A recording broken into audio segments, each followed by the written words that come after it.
Good morning, you guys. This is Rick down here in Key West, Florida. Looking a little worse for wear. That's okay. Today's an art class. See, I got rid of that painting yesterday. Um, I'm out here wrestling with my demons. It's one of the things that I do early in the morning. I don't drink coffee, you know. Anyways, I wanted to read one of the things that I've been doing. Okay, it's about this idea of just to get a lesson in. I only got a minute, so I'm going to go quick.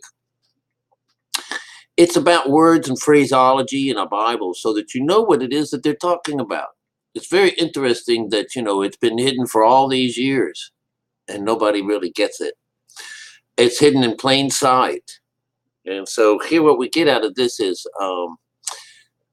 we're over at this place, Prophecy Worlds. It's where I've been hanging out, the place called Prophecy Worlds. And they always are covering this Jonathan Kahn. And when I come over here, it's usually the first few words out of his mouth that give me the idea for a lesson. All right. So here it is. This is about, in our Bible, when it comes down to it, we have to, if God tells us, it's the idea that we need to learn, we need to pray, we need to humble ourselves, and we need to repent. And every one of these terms that we just talked about means to meditate. All right. So I'm going to read what I've written here. See?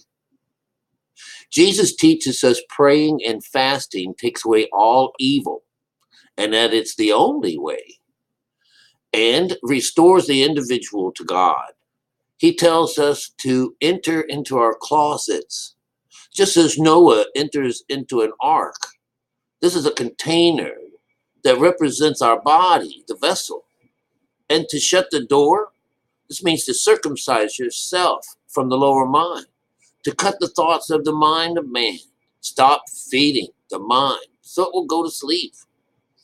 In the story of St. Christopher, the Christ bearer, he is asked to humble himself by learning to meditate as a way of serving the Lord.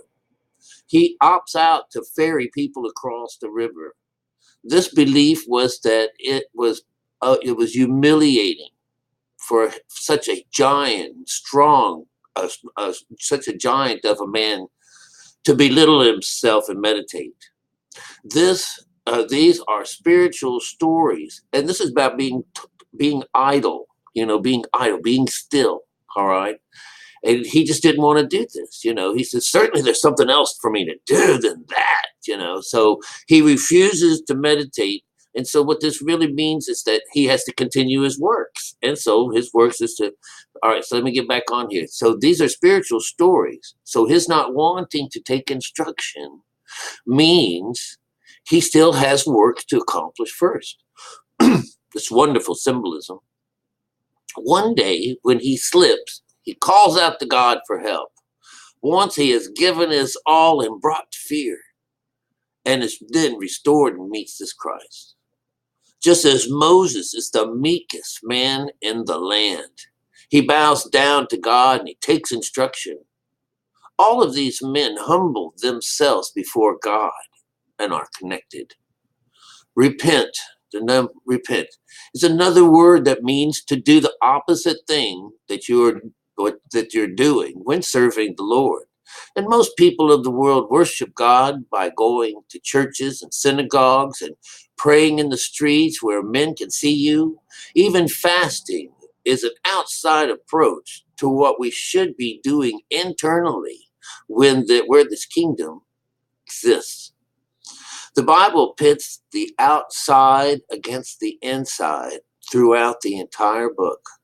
Joseph interprets the dreams of two men in prison. One, the cupbearer, and the other, a baker. And it's about the proper way to serve the Lord.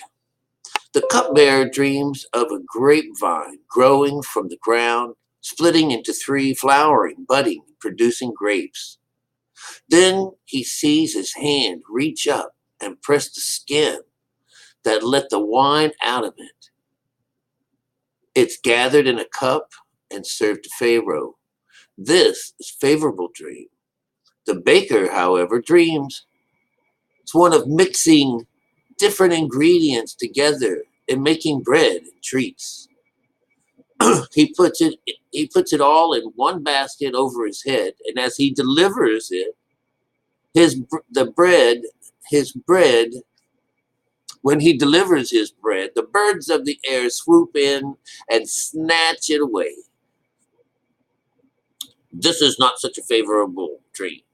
Again, one is an inside thing and one is an outside thing. Wine means spirit, and this bread means thoughts, and this idea of the vine. The vine is what's inside of us. Jesus is this vine that and I'm going off road here, but if you want to be a Nazarene, or you take this vow, is that you're not allowed to feed from this vine. You're not allowed to take from these grapes. You're not allowed to drink any hard wine. This is because you have your works to do, like Christopher. He decides on himself that he is not going to belittle himself.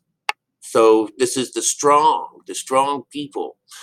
And so they're strong, so they're not welcome. All right. He has to get to a place where he is feared and scared and he yells out for God. And now it's working. All right. But anyways, just as in the grapes of wrath, this is not blood spilling out and filling the place up with blood. Blood means spirit. It's a good thing. So all of these things that we have, these crazies, people thinking that, there's always going to be hell on earth and stuff like that. But it's not. That's this idea that the word gives you. The word, by believing in the word, brings about all this fear, the fear of God. And it takes that in order to make it over to this other side. That is your first line of defense when it comes down to saving yourself and bringing yourself out of this hell. But it's written so beautifully and seamlessly that you could be in this. You could follow the outside forever. And what it does is it spoils the seed inside of you, which means it'll never come alive. It just is being overwatered. We want to turn the moon off. And in the stories, when you have like in the Buddha stories, they talk about what you want to do is you want to take your finger and put it over the moon. Is the idea is you have control over this because you want to keep the light. You don't want to be influenced anymore by this thing that comes between you and God. And remember, one of the things that comes between you and God right now is our skin. It's not allowed in. It's not. Get rid of the skin, you can get to God. Out of body, out of mind, close to God. All right, this is an 8-minute video. Let's see how many hours it takes for me to upload it. All right, you guys, I'll see you later. I'll get something out of this. Repent, humble yourselves, and pray to the Lord.